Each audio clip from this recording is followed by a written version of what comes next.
Well, hello, ladies and gentlemen, brothers, sisters, friend, comrades on YouTube. Hope y'all are doing well. This is your buddy Clydesdale.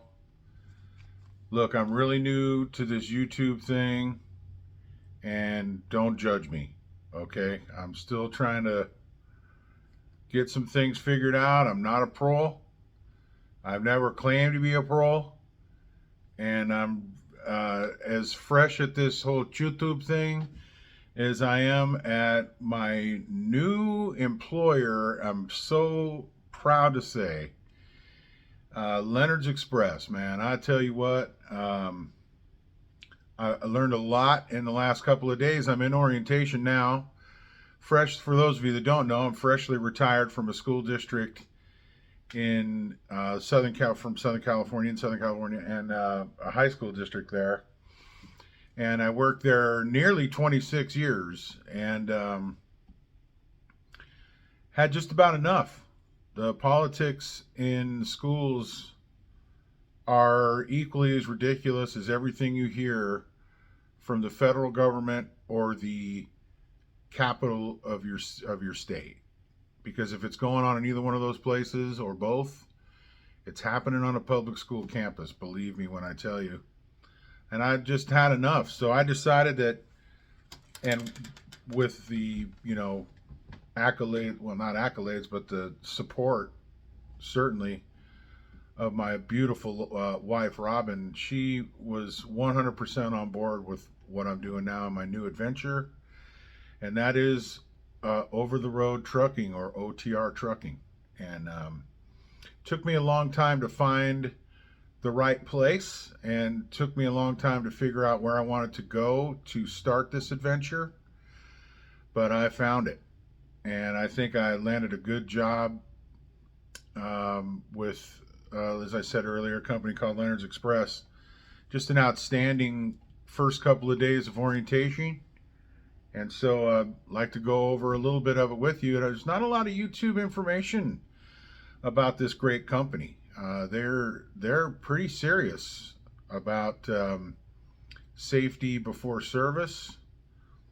They're pretty serious about driver advocacy. They're on board with helping the driver out and making sure that the driver feels comfortable about where they're going and how they're getting there. And if the weather conditions or fatigue dictate whether or not that truck rolls down the road, talk to them, get on board with them. They'll let you know, yeah, you're the captain of the ship, so go ahead and do what you got to do. You're the one that feels unsafe, you're the one that needs to pull it over. So that's what they're doing. And here, when I got here on Saturday morning, January 21, I came from Palmdale, California, and drove up to Winnemucca, Nevada on Friday. Spent the night in Winnemucca, and then got up Saturday morning and continued the rest of the way from Winnemucca to Caldwell. I went straight to the terminal and just kind of browsed around, and that's just what I did. I browsed around. I was cracking open trailers that didn't have a seal on it, just looking at what the trucks were in the yard, and there was a lot of them, so I was looking at a lot of that, and a pretty skeleton crew. So I walked around here, basically on my own, and didn't have to do really any explaining of why I was there, who I was, when I was born, who's my firstborn, blah, blah, blah. I didn't have to do any of that. Just kind of snooped around, to be really honest with you. And then when I got done filling my mind with that, I talked to one dude for a few minutes, but he was in a hurry. So when I got done doing that, I rolled to my aunt and uncle's, and I stayed there for Saturday night, Sunday night. Rolled in here Monday morning. When I got here at Leonard's Express Terminal in Caldwell, Idaho, I was sitting in the lobby for a minute. Not a whole lot of people introduced themselves. Everybody said hello, but one lady, Miss Kara, was quick to introduce herself. She pretty much, runs the show. If you ever need to know anything, she's the gal to go to in Caldwell. And beyond that, I didn't get many introductions, really any other introductions. Then I see this big, burly looking dude with a beard roll through, not me, but I saw another dude walk through the reception area. He went into an office across the way, and next thing I know, he's coming out with a clipboard in his hand. I've been sitting there for about a half an hour at this point. Brother comes out with a clipboard in his hand, looks over at me and says, "Ready for a road test?" I'm like, yeah, I guess so. That's what we're doing today. Let's get it on. No better time than the present. Now, folks, I haven't been in a big truck for 26 years. And the first thing they wanted to do with me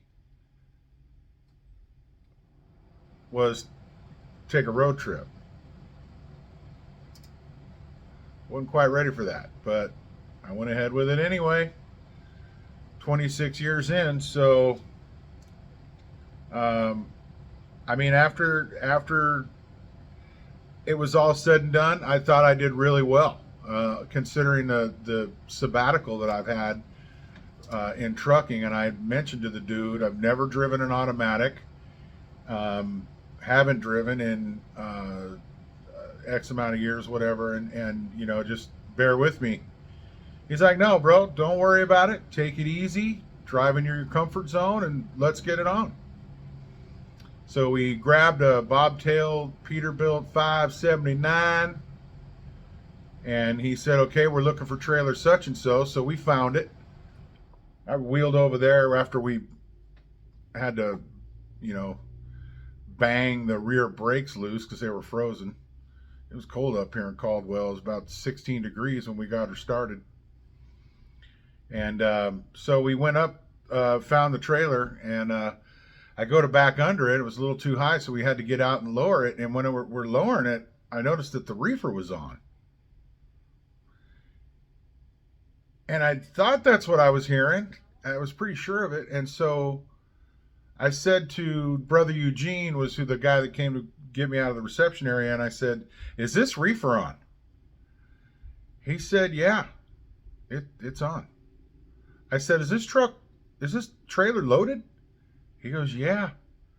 And he pops open the little hatch to pull the paperwork out to see what it's loaded with, and he never really read it to me. He just said, "Oh yeah, it's got a little bit of everything," puts the paperwork back, slams it forward, and I'm thinking, wow, we're straight to the lion's den with this outfit.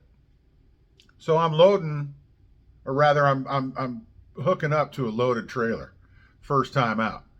And after we got in there, for those of you that don't know, I know a lot of you do, there's a gauge on the dashboard that tells you how much pressure is on the drive suspension.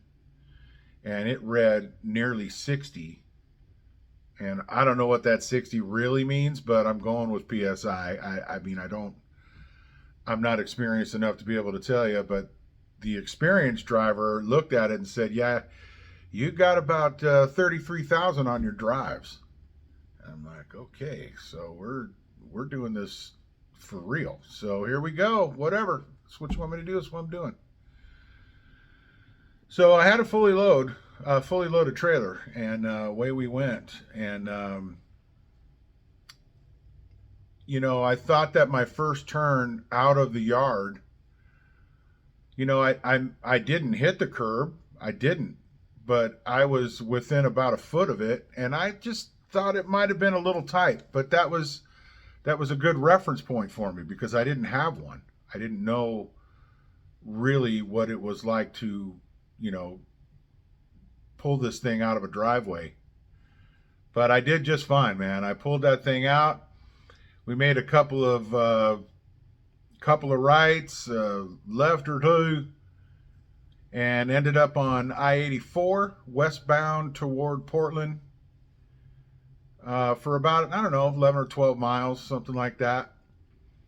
And we hooked in, went to a truck stop with this Peterbilt 579. And I was pretty impressed with the way that this truck drove down the road. You know, my only benchmark is stuff that I drove in the 80s and 90s. And the stuff that I drove in the 80s and 90s, the steering wheel was really more of a rudder, because it was really trying to keep this thing straight. The trucks back then would, well, the trucks I drove back then, which were old trucks then, they were all over the place. And you were more using your steering wheel to catch the truck's own drift, you know, and try and stay straight. Well, with this newer 579, I don't know what year it was. I'm guessing the 17 or 18. I don't really know.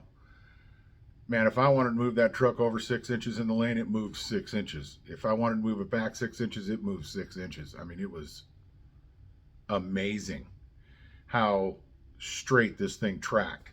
The smoothness of the ride, granted on super singles, which they're phasing out, but still, what a ride. I mean, it was phenomenal compared to what I'm used to. And anyway, Eugene had me get off the freeway at a certain exit, and it was next to what he called the truck stop. Well, I get off and I make my left, which is a little tight. It was more than a 90, and I guess less than a 90 would be the proper term. But I made it down there, and it's kind of dead-ended. And I was like, okay, well, where am I going? Where do you want me to turn here? And he's like, well, just turn into this truck stop. And it was on my right. And I said, oh, this is a truck stop. Okay. I didn't know that. It doesn't say truck stop. It was not a Love's. It's not a Pilot Flying Hook. It looked like a gas station to me. I only saw one truck in there, and it wasn't even a road truck. It was a drop deck flatbed that was just had a day cab pulling it. I don't know. Anyway, he said it was a truck stop, so we went in there. And considering that it was a dirt lot with no paint markings at all on the ground, I had no real good live reference points to use, and it made it kind of a difficult maneuver for me to do for my first backing maneuver ever in a truck that size and length and heavy for the amount of time I haven't been driving. So considering that, I thought I did pretty good. A brother just kind of stood and he said, okay, I'm going to stand right here, and I think this is where a truck would be, sort of the right front corner of a truck that's parked. This is where it would be, so just make your maneuver around me. So I put them tandems 10 inches from that brother's toes and did my backing maneuver. Now, Leonard's Express has a rule for every driver out of this company that you will get out of the truck at least 3 times before your backing maneuver is over. Whether you are a 2-day rookie or a 35 to 70-year veteran, you will get out 3 times and look. As was later mentioned to us, almost 50% of their preventable crashes or accidents or mistakes or whatever you want to call them were backing mistakes. And so they put their foot down with it and said, you will get out and look every time, 3 times. So I ended up having to do that. Did okay with no markings on the pavement, really very few reference points. Couldn't tell if I was straight or crooked. Didn't know if the truck next to me was straight or crooked. It was on my blind side. Whatever. It didn't matter. I did okay. And then we hopped back in the truck and took off and went back. And then after that was, went and took a drug test. No real big highlights on that. DOT physical followed that. That was a nightmare. Took forever for him to call me in because I was a walk-in, so that made extraordinarily frustrating. And then they found what they thought was an issue with my BMI, which, I'm not the epitome of health, folks. True enough, kind of a tubby guy, so they had an issue with that. Leonard's Express is working with me on it. It's not that big of a deal. After we got done with that, day one, we did, just a stack of paperwork regarding medical insurance, dental vision, 401k, which starts after a year of employment here. They gave me a $100 gift card to have dinners with. Let me tell you, food is not an issue here. There's breakfast at the motel that I'm in, which is pretty decent. There's lunch served to you during your orientation, and then they give you $100 for 4 days of orientation for basically $25 an evening to have some grub. So there's that. Day two was just information overload. I mean, I was just crammed. First thing in was an orientation seminar that the terminal manager, his name is Rob, and a brother from risk management, his name is Will. They conducted it, and it was a PowerPoint presentation, and I thought it was really good, really informative, really in-depth with some of the things that they look at an administrative level. And part of that is the stat I was able to give you only a moment ago regarding the amount of backing incidents that they'd had over September, up to September of 22, I believe is what it was. Even if I'm wrong, it was a year's time that they had better than 46% backing incidents, and some turning incidents as well. So, they taught us about that, and basically their motto is that, safety never comes before service. Did I say that right? I'm still learning. What they're saying is that safety is not forfeited over service. Your safety's first. That's the point. And safety before service, I think. It's something like that. I'm still learning. Bear with me. But anyway, so that was the first part of day two. Then the hours of service tutorial was a long one. Oh my God, it was grueling. We watched a extremely long tutorial that was kind of an online learning thing. Oh, it was just grueling. A lot to learn, a lot to try and ingest that I'm gonna, remember 10% of, but at least they could say we did it. So good. And it was good. But so much of it is real life experience. You got to go get it and do it before you can really understand what it is they're trying to tell you. Especially me, the brother that I'm in orientation with, which is only one other cat, which is really cool, a brother from Ukraine.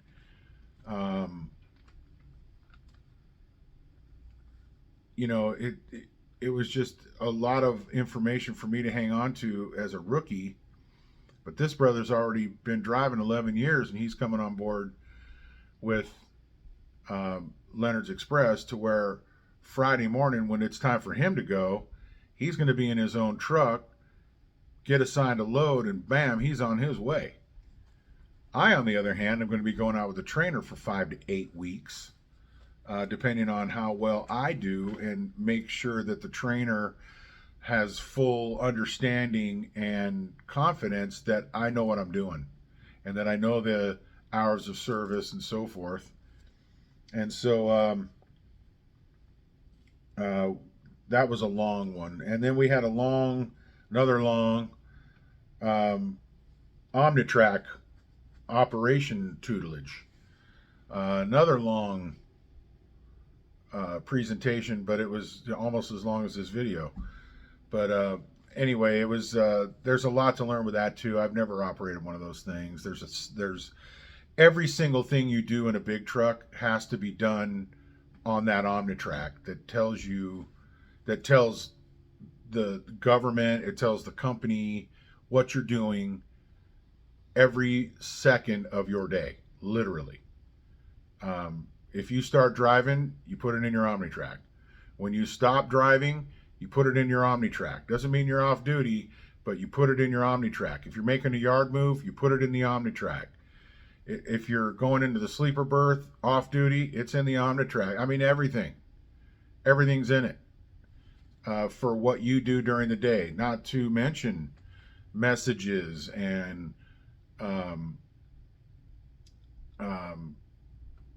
just so many other things that I honestly can't even remember right this very second. But it was, so that pretty much concluded day 2 in the Leonard's Express orientation, and so far I'm completely digging it. Learned a lot and retained not nearly the amount of stuff that I was taught. So listen, thanks for hanging out with me. I know it's taken a long time for me to get all this message out. It's my first video to explain to just my family and friends really what Leonard's Express is all about and my new adventure. And it's a good way for my friends and family, you know, especially to know where the brother's at, you know, living in a motel, Caldwell, Idaho at this time. And it's been great so far. So thanks for hanging out. And I do mean out. And we will talk to you all very soon. Tomorrow, day 3. And we'll be talking about how we receive our loads. Okay? Okay. I'll come back tomorrow with another video. Y'all have a great night, great day, great morning, whatever you're doing, whenever you're doing it, okay? Enjoy. This is your brother Clydesdale, signing off. Late.